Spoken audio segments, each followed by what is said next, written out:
بسم الله الرحمن الرحيم فتلقى آدم من ربه كلمات فتاب عليه إنه هو التواب الرحيم۔ پھر آدم نے اپنے رب سے کچھ کلمات سیکھ لیے تو اللہ نے اس کی توبہ قبول کی، بے شک وہی بہت توبہ قبول کرنے والا مہربان ہے۔ حضرت آدم علیہ السلام نے اپنی دعا میں یہ کلمات عرض کیے تھے، ربنا ظلمنا انفسنا وَإِن لَّمْ تَغْفِرْ لَنَا وَتَرْحَمْنَا لَنَكُونَنَّ مِنَ الْخَاسِرِينَ۔ اس کا ترجمہ یہ ہے، اے ہمارے رب، ہم نے اپنی جانوں پر زیادتی کی، اور اگر تو نے ہماری مغفرت نہ فرمائی اور ہم پر رحم نہ فرمایا تو ضرور ہم نقصان والوں میں سے ہو جائیں گے۔ یہ کلمات حضرت آدم علیہ السلام نے اللہ کی بارگاہ میں عرض کیے، اور اس کے ساتھ یہ روایت بھی ہے جو حضرت سیدنا فاروق اعظم رضی اللہ تعالیٰ عنہ سے مروی ہے۔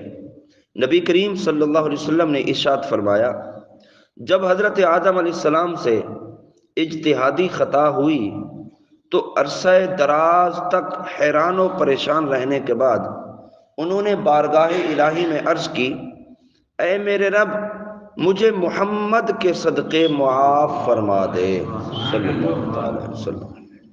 اللہ تعالیٰ نے فرمایا، اے آدم، تو نے محمد کو کیسے پہچانا صلی اللہ علیہ وسلم، حالانکہ ابھی تو میں نے اسے پیدا بھی نہیں کیا۔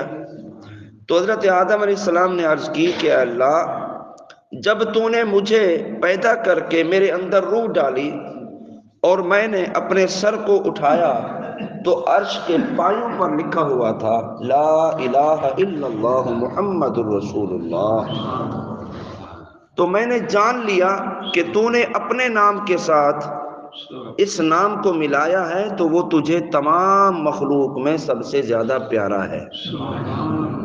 تو اللہ تعالیٰ نے فرمایا، اے آدم، تو نے سچ کہا، بے شک وہ تمام مخلوق میں میری بارگاہ میں سب سے زیادہ محبوب ہے، تم اس کے وسیلے سے مجھ سے دعا کرو، میں تمہیں معاف کر دوں گا۔ اور اگر محمد صلی اللہ علیہ وسلم نہ ہوتے تو اے آدم میں تجھے بھی پیدا نہ کرتا۔ تو حضور اکرم صلی اللہ علیہ وسلم کے وسیلے سے حضرت آدم علیہ السلام کی دعا و توبہ قبول ہوئی اور اللہ رب العالمین نے آپ کی اس لغزش کو معاف فرما دیا ہے۔ تو اس روایت سے یہ بھی ثابت ہے کہ جو لوگ اللہ کی بارگاہ کے مقبول بندے ہیں، اللہ کے نبی ہو گئے، اللہ کے محبوب ہو گئے، اللہ کے ولی ہو گئے، ان کے وسیلے سے دعا مانگنا یہ جائز بھی ہے، اور حضرت آدم علیہ السلام کی سنت بھی ہے کہ حضرت آدم علیہ السلام نے ہمارے پیارے آقا سرکار دو عالم صلی اللہ علیہ وسلم کے وسیلے سے اللہ کی بارگاہ میں دعا کی تو اللہ تعالیٰ نے ان کی دعا کو قبول فرمایا۔ اللہ تعالیٰ پر کسی کا حق واجب نہیں ہوتا، لیکن وہ اپنے مقبولوں کو اپنے فضل و کرم سے یہ حق دیتا ہے، اور اسی فضل و کرم والے حق کے وسیلے سے دعا کی جاتی ہے۔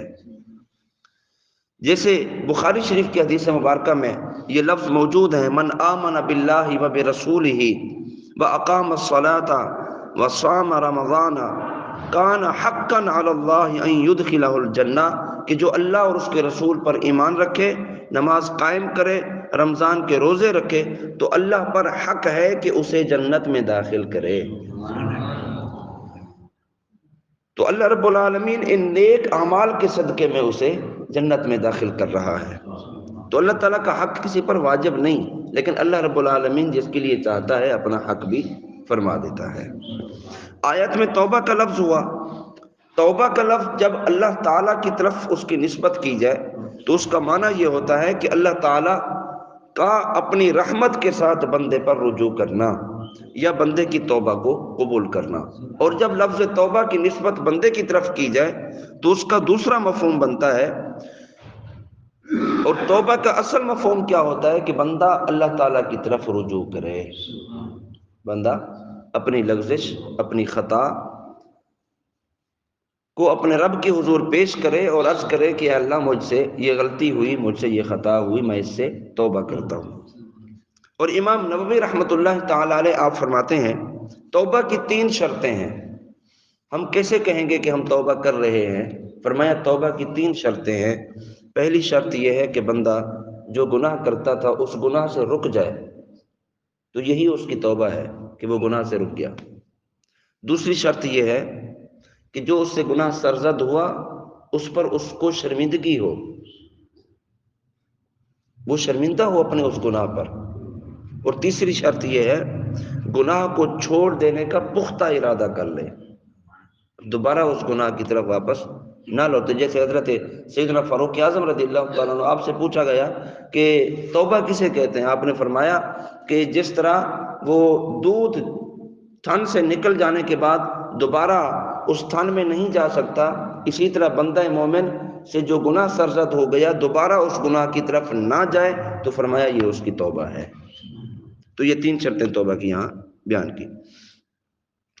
اور اگر ایسا گناہ کیا کہ جس کی تلافی ہو سکتی ہے تو پھر اس کا تدارک بھی کرے، اس کی تلافی بھی کرے۔ جیسے نمازیں نہیں پڑھتا تھا، اب یہ ہے کہ وہ پچھلی نمازوں کی قضا کرتا رہے اور اگلی نمازیں بھی پڑھتا رہے، تو یہ اس کی نماز کی جو قضا ہوئی اس قضا کی معافی بھی ہو رہی ہے، یعنی اس کے حوالے سے وہ توبہ بھی کر رہا ہے اور اگلی نمازیں پوری بھی کر رہا ہے۔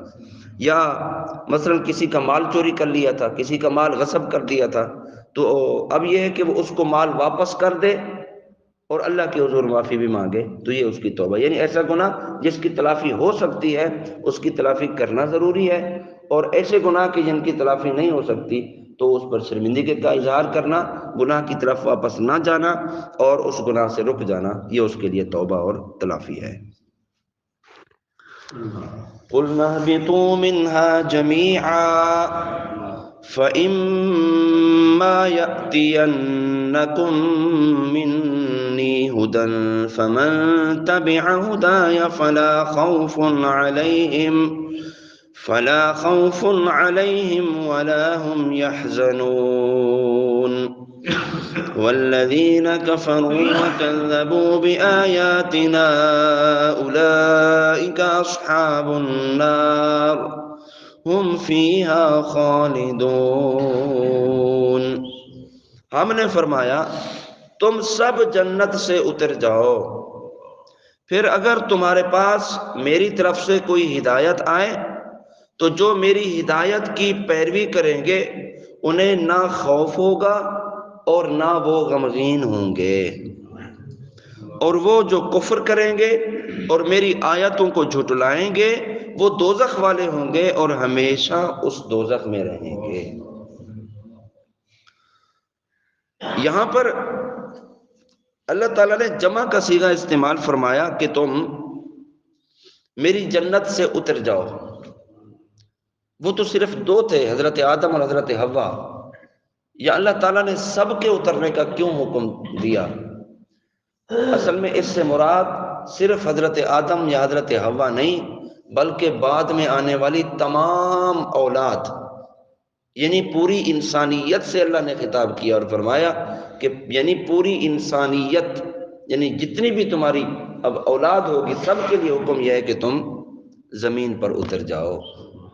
اگرچہ اس وقت صرف حضرت حوا اور حضرت آدم تھے، لیکن مراد اللہ تعالیٰ کی یہ ہے کہ پوری انسانیت تم زمین سے اتر جاؤ، یعنی جتنی تمہاری اولاد ہوگی تمام اولاد آدم مراد ہے کہ سب کے سب جنت سے اتر جاؤ زمین کی طرف۔ اور بڑی پیاری بات ارشاد فرمایا ایسے بھی خوش نصیب ہیں کہ جن کو قیامت والے دن نہ کسی چیز کا خوف ہوگا اور نہ وہ غمگین ہوں گے۔